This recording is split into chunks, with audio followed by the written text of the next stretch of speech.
Pivot টেবিলটা দেখানো হয়েছে লাস্ট ক্লাসে। বেসিক ফাংশন এগুলো সব শেষ। File, excel file and file cell protection এগুলো দেখানো হয়ে গেছে। দেখি এটার মধ্যে কি আছে। ফিল্টার,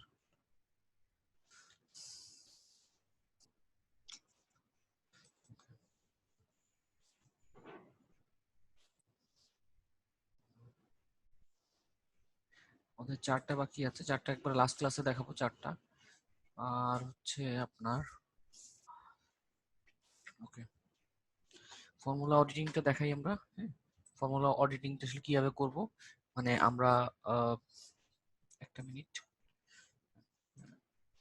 স্ক্রিনটা কি দেখা যাচ্ছে? Clear screen? পিভট টেবিলে কিছু অংশ দেখাবো এবং হচ্ছে যে ফর্মুলা বারে ফর্মুলা অডিটিংটা আমরা দেখবো আজকে। হ্যাঁ, ফর্মুলা অডিটিংটা আসলে কেন লাগে, কি কি মানে কি করলে কি সুবিধা, সেটা আমরা দেখবো। তো ফার্স্টে আমরা যেটা করব হচ্ছে যে একটা পিভট টেবিল ক্রিয়েট করে দিই। পিভট টেবিল হচ্ছে করার জন্য আমরা যেটা করবো, এটা সিলেক্ট করব, ইনসার্টে যাব, পিভট টেবিলে যাব। তারপরে এখানে যখন আমরা ডাটার মধ্যে সিলেক্ট করে যখন আমি ইনসার্টে যে পিভট টেবিলে ক্লিক করবো, সে অটোমেটিক্যালি ওই ডাটাটা সিলেক্ট করে নেবে। হ্যাঁ, ওই ডাটা টোটালটা সিলেক্ট করে নিবে অটোমেটিক্যালি। তো পিভট টেবিলে গেলাম। পিভট টেবিলে করলে কি সুবিধা, পিভট টেবিলে যদি আমরা কাজ করি তাহলে সেটা হচ্ছে যে খুব মানে আহ, মানে একটা কোম্পানি মানে অনেকগুলা কাজ, অনেকগুলো রিপোর্টিং খুব ইজিলি আপনি করতে পারবেন। ঠিক আছে, পিভট টেবিল যদি করেন। আর সেক্ষেত্রে আপনার কি কি সুবিধা পাওয়া যায় আমরা একটু দেখি। আমরা জাস্ট ডাটার উপরে সিলেক্ট করে পিভট টেবিলে ক্লিক করলে সেরকম একটা পপ আপ একটা উইন্ডো আসবে। এখানে আসার পরে এখানে একটা হচ্ছে যে select the table or range, automatically সে ডাটাটা সিলেক্ট করে নিয়েছে।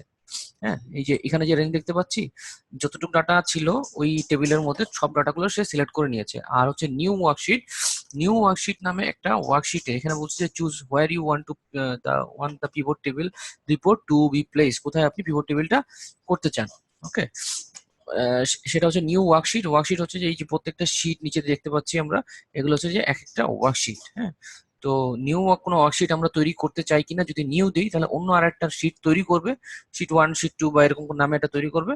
আর যদি বলি এক্সিস্টিং শীট, তাহলে আমাকে সেই শীটের লোকেশন, মানে যে শীটগুলো অলরেডি তৈরি করা আছে, তা সেক্ষেত্রে আমরা কি করব, এক্সিস্টিং শীট আমরা এই শীটের পাশেই আমরা দেখবো পিভট টেবিল। তো এক্সিস্টিং শীটের এখানে আমি ক্লিক করলাম, করার পরে আমাকে বলে দিতে হবে কোথায় আমি পেস্ট করতে যাচ্ছি, মানে পিভট টেবিলটা আমি কোথায় করতে যাচ্ছি। তো আমি এখানে সিলেক্ট করলাম, তারপরে এন্টার প্রেস করব, তারপরে ওকে দিয়ে দেবো। তো এইরকম একটা এরিয়া চলে আসবে যেটা পিভট টেবিলের জন্য সে ডিফল্ট হিসেবে নিয়ে নেবে, এবং রাইট সাইডে হচ্ছে যে পিভট টেবিলের যে পিভট টেবিল লিস্ট আছে সেটাকে সে শো করবে।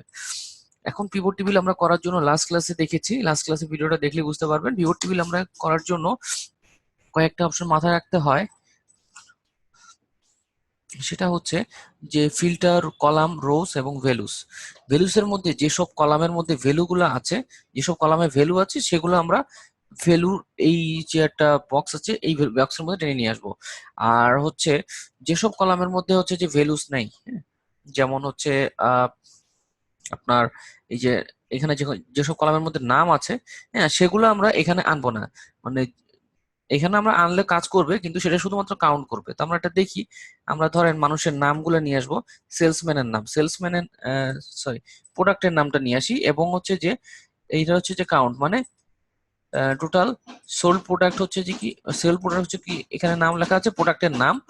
আর কাউন্টের ঘরে এই কলামের মধ্যে দেওয়া আছে যে আপনার কতগুলো হচ্ছে যে সে সেল করেছে। হ্যাঁ, মানে এখানে হচ্ছে সেলসম্যানের নাম, এখানে হচ্ছে ডেট, কবে সেল করেছে, কে সেল করেছে, কোন প্রোডাক্টটা সেল করেছে। হ্যাঁ, তারপরে হচ্ছে রিজিয়ন কি,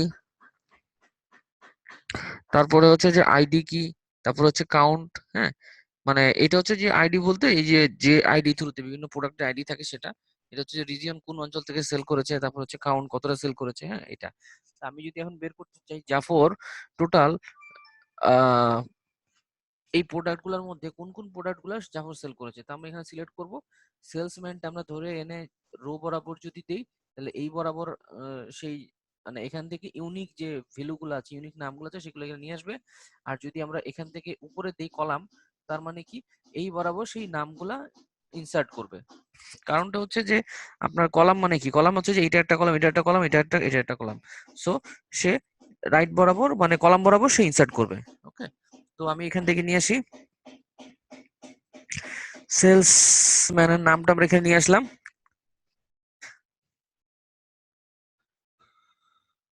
সেলসম্যানের নামটা আমি এখানে নিয়ে আসলাম। এখন আমি প্রোডাক্টের নামগুলো আমি কলাম বরাবর দিতে হবে। হ্যাঁ, কলাম বরাবর দিই যাতে আমাদের দেখতে বা রিপোর্টটা তৈরি করতে ইজি হয়। তো এখানে প্রত্যেকটা প্রোডাক্টের নামগুলো উপরে শো করছে, আর এখানে শো করছে কি যে ইউজার সেগুলা। এখন আমি যদি বের করতে চাই কোন ইউজার কোন মানে টোটাল কতটা সেল করেছে, কোন প্রোডাক্ট টোটাল কতটা সেল করেছে, তো সেক্ষেত্রে আমাদের কাউন্টটা কোথায় দেওয়া আছে, যে কতটা সেল হয়েছে সেটা হচ্ছে যে এই কাউন্টের কলামের মধ্যে এটা দেওয়া আছে। তো আমি যেটা কি করব, এই কাউন্টের কলামটা টান দিয়ে এনে এখানে রেখে দেবো। তাহলে সে অটোমেটিক্যালি সাম করে নিচ্ছে। হ্যাঁ, কারণটা হচ্ছে যে এই কলামের মধ্যে সে ভ্যালু আছে, সেজন্য অটোমেটিক্যালি সাম করে নিচ্ছে। যদি এই কলামের ডাটা, যদি আইডি কলামের ডাটা বা রিজিয়ন কলামের ডাটা যদি আমরা মানে এই কলামটা যদি টান দিয়ে আমরা এখানে নিয়ে আসতাম, তাহলে কি করতো, তাহলে সে কাউন্ট করতো। কারণ যে কোনো টেক্সট সে কি করে, শুধুমাত্র টেক্সট গুলা কাউন্ট করতে পারে। হ্যাঁ, টেক্সট কিন্তু সাম করা যায় না। সেই জন্য আপনার এই এইসব কলাম থেকে যখন কোনো ডাটা আপনি টান দিয়ে নিয়ে এখানে রাখবেন, তখন সেগুলো কি কি করবে, সে ডিপেন্ড করে যে ওই কলামের মধ্যে এই যে আইডি নামের যে কলামটা আছে, এই কলামের মধ্যে যেগুলো আছে সেগুলো হচ্ছে যে আপনার টেক্সট নাকি ভ্যালু। যদি ভ্যালু হয় তাহলে সাম করে দিবে, আর যদি ভ্যালু না হয় তাহলে কাউন্ট করবে। যেমন হচ্ছে আমি এটা এখান থেকে উঠাই দিই। মানে উঠানোর একটা অপশন হচ্ছে, এখানে আপনি ক্লিক করে এখানে অ্যারো সাইন আছে, এখানে ক্লিক করলে এখান থেকে রিমুভ ফিল্ড করলেও করতে পারেন। অথবা আপনি যেটা করতে পারেন, এই যে এখানে যে টিক মার্ক হয়ে আছে এটাও আপনি এখান থেকে রিমুভ করে দিতে পারেন। অথবা আরেকটা কাজ করতে পারেন, এখান থেকে টান দিয়ে নিয়ে এসে এখানেও রেখে দিলেও এটা রিমুভ হয়ে যাবে। ঠিক আছে। এখন আমি যে ধরেন রিজিয়নের যে কলামটা আছে, এই কলামে যে নাম আছে, তার নাম যে কোনো একটা কলামের মধ্যে টেক্সট থাকলে সেটাকে যদি আমি টান দেখে নিয়ে আসি, তাহলে সে কি করবে, কাউন্ট করবে। এই দেখেন বাই ডিফল্ট হিসেবে কাউন্ট করবে। হ্যাঁ, এখান থেকে চাইলে আমরা এভারেজ বা এরকম কিছু মানে করতে পারি, কিন্তু সাম বা এভারেজ করলে এখানে জিরো ছাড়া কিছু দিবে না। কারণ সে কোনো টেক্সট গুলাকে সে জিরো কাউন্ট বা ইয়ে করতে পারবে না। ঠিক আছে। তো আমরা এখান থেকে রিজিয়নটা আমরা উঠে দিই, রিজন দিব না আমরা, আমরা এখানে কাউন্ট দিব। কাউন্টটা টান দিয়ে এখানে নিয়ে আসবো, কারণ কাউন্টের এখানে আমরা চাচ্ছি যে কতটা সেল করেছে, কে কোন রিজিয়নে, না কে কোন প্রোডাক্ট কতটা সেল করেছে সেটা আমরা যেন দেখতে পাই। ঠিক আছে। তো আমরা এখানে চাইলে সাম করতে পারবো, মানে ডিফল্ট হিসেবে সে সাম করে। আমরা যদি চেঞ্জ করতে চাই যে আসলে সাম না দিয়ে এভারেজ বা কাউন্ট দিব, তাহলে সেক্ষেত্রে এখানে অ্যারো সাইন আছে, এখানে ক্লিক করবো, ভ্যালু ফিল্ড সেটিংস এ যাবো, এভারেজে ক্লিক করব, সে এভারেজ করে দিবে। ঠিক আছে। তো আমরা যেটা সাম করলাম, তাহলে এখন দেখেন এইটা একটু দেখতে একটু অন্যরকম লাগছে। এখানে রো লেভেল দেখাচ্ছে, এখানে কলাম লেভেল দেখাচ্ছে। আমি এইগুলো যদি রিমুভ করতে চাই, ডিজাইনে যাব, গ্র্যান্ড টোটালে যাব, সরি রিপোর্ট লেআউটে যাব, ট্রাবুলার ফরম্যাটে দিব, ট্রাবুলার ফর্ম দিব। আপনি প্রত্যেকটা একটু প্রেস করে করে দেখবেন যে কোনটা কি কাজ করে। হ্যাঁ, তো ট্যাবুলার ফর্মে দিলে সব নামগুলো এখানে চলে আসলো। এখন হচ্ছে যে এটা ডিজাইনটা যদি সুন্দর করতে চান, ম্যানুয়ালি আপনি এইভাবে ইয়া করে আপনি এখান থেকে কালার দিতে পারেন। অথবা আপনি এটা যদি না দিয়েন, তাহলে সেক্ষেত্রে ডিফল্ট যেসব কালার গুলো আছে এখান থেকে জাস্ট সিলেক্ট করে দিলে সেই কালারটা হয়ে যাবে। যেটা পছন্দ, যেটা কোম্পানির কালারের সাথে যায়, সেটা আপনি সিলেক্ট করে দিবেন। ঠিক আছে। রিপোর্ট তৈরি করার সাথে অবশ্যই খেয়াল রাখবেন, সেটা অবশ্যই যেন যে কালারটা দিবেন সেটা যেন কোম্পানি যে কালারটা ইউজ করছে সেই কালারের সাথে যেন ম্যাচ করে। ওকে। এখন দেখেন এখানে হচ্ছে যে আরিফুলের এখানে সেল করেছে ওয়ালটন হচ্ছে যে কত, 200 সরি 2563টা। তো এটা যদি আমি নিজে ম্যানুয়ালি চেক করতে চাই যে আরিফুল আসলে এতটা সেল করেছে কিনা, তো আমরা কি করব, এখান থেকে আরিফুল সিলেক্ট করব, সিলেক্ট করার পরে ওকে দিলাম। ওকে দেওয়ার পরে আমরা যদি এখান থেকে এই টোটালটা এখানে সিলেক্ট করে কন্ট্রোল প্লাস শিফট, তারপরে ডাউন এরো দিলে এখানে আমার সামনে হচ্ছে 2563টা সে কিভাবে সেল করলো। এখন যদি আপনি চান বের করতে যে 2563টা যে সে সেল করেছে, এটা টোটাল ডিটেলসটা দেখতে চান যে কিভাবে কিভাবে সে সেল করেছে, তাহলে এই যে ভ্যালুটা আছে, এই যেখানে ভ্যালুটা আসে, ভ্যালুটা ডাবল ক্লিক করবেন, করলে ওই 263টা আরিফুলের আইটেম সে আরেকটা শিটের মধ্যে শিট তৈরি করে সেখানে সে দেখাবে যে 266টা হচ্ছে যে এই এই জিনিস। হ্যাঁ, এগুলা এখন আবার যদি এইটাকে আপনি পিভট টেবিল করতে চান, তাহলে যেটা করবেন, এখানে জাস্ট হচ্ছে আহ ইনসার্টে যাবেন, ইনসার্টে যে পিভট টেবিল ক্লিক করে এটারও একটা আপনি এখানে সিলেক্ট করে দিবেন যে এক্সিস্টিং ওয়ার্কশিটে এই শিটের মধ্যেই করব। এখন আপনি যেটা করতে পারেন, ডেট দিলেন যে কোন কোন ডেটে সে ইয়া করেছে। হ্যাঁ, এখান থেকে এসে আপনি আবার সেটাও ওই সেম কাজটাই করতে পারেন। হুম, তাহলে দেখেন যে এখানে যে আমি যে সামারি ডাটা দেখছি, ডাটার এই ভ্যালুর উপরে যখন ক্লিক করছি, তাহলে ওই যে ভ্যালুটা আসলে কিভাবে আসলো সেটা কিন্তু পুরো ডিটেলসটা আলাদা করে ডাবল ক্লিক করলেই সেই পুরো ডিটেলসটা এখানে দেখাই দিচ্ছে। ঠিক আছে, জিনিসগুলো বোঝা গেল?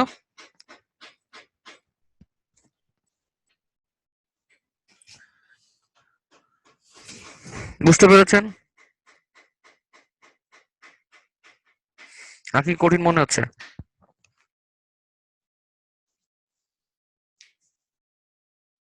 Hello,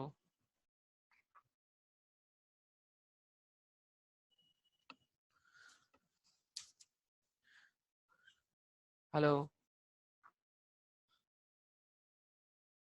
hello. হ্যাঁ, আমার কথা কি শুনতে পাচ্ছেন?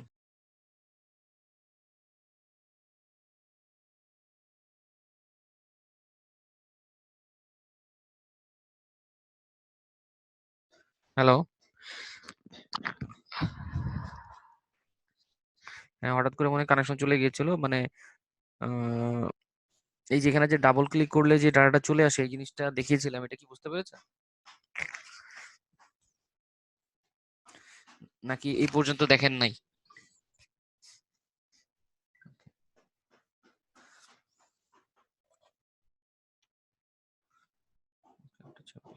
ঠিক আছে। আর হচ্ছে যে এই আহ, হ্যাঁ, এটা হচ্ছে যে পিভট টেবিলে যেটা, পিভট টেবিলটা কিভাবে তৈরি করে সেটা তো বুঝতে পেরেছেন নাকি, না সেটা বোঝেন নাই? সেটা বুঝতে পেরেছেন না, মানে এই যে ডাবল ক্লিক করলে যে ডাটাটা আসে এটা বুঝতে পারেন নাই না?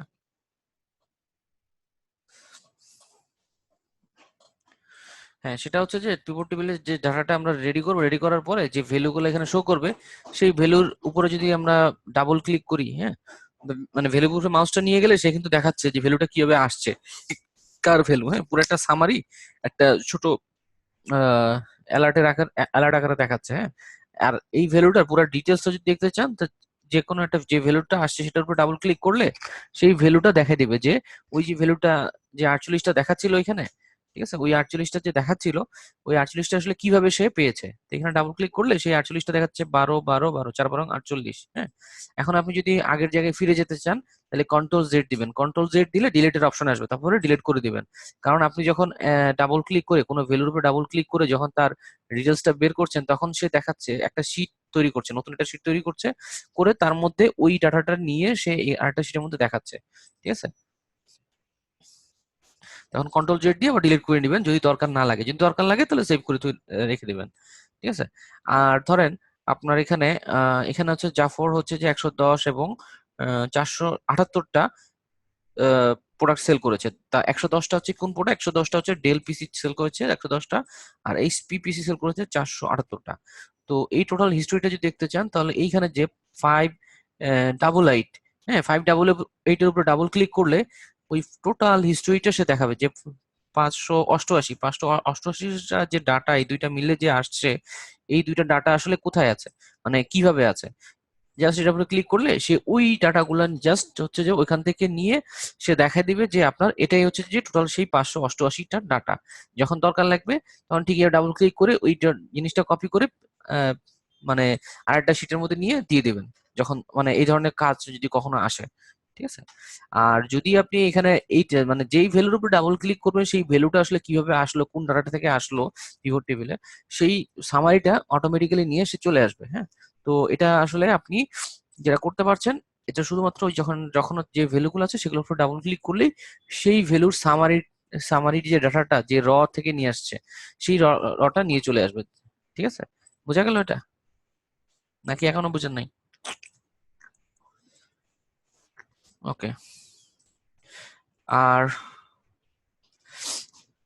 ফিল্টারের অপশনটা দেখাই, ফিল্টারের কিছু অপশন যেমন হচ্ছে যে ধরেন আপনি এখানে ফিল্টার করবেন কারোর নাম, হ্যাঁ, তা কারোর নাম যদি ফিল্টার করতে হয় জাস্ট হচ্ছে যে এখানে ডাটার মধ্যে যে ফিল্টার আছে ফিল্টারে ক্লিক করবেন, এই অ্যারো সাইনগুলো আসবে, এখানে ক্লিক করবেন, করার পর এখানে আপনি সার্চ দিবেন যে নামটা, মানে যে কলামটা আপনি, যে কলামে ডাটা সিলেক্ট করতে চান সেই কলামটার এইখানে অ্যারো সাইনে ক্লিক করবেন, তারপরে লিখবেন যে যেটা আপনি যেমন HON ডিএ হোন্ডা নামে একটা মানে বাইক আছে, হ্যাঁ।